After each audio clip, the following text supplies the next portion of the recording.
Hey guys, so I just ended up getting the new Gen 3 Milwaukee M12, and after watching a video online where some guy said he was having chuck issues, I noticed the same thing on mine.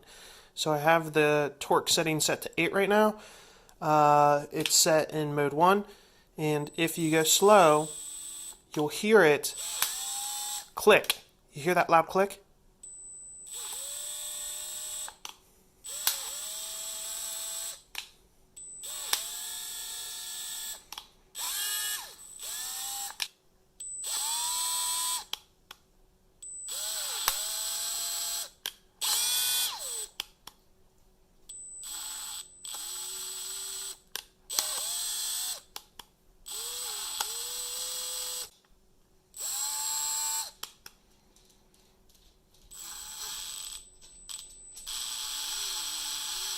Yeah, that does not sound good. So this is in the drill mode.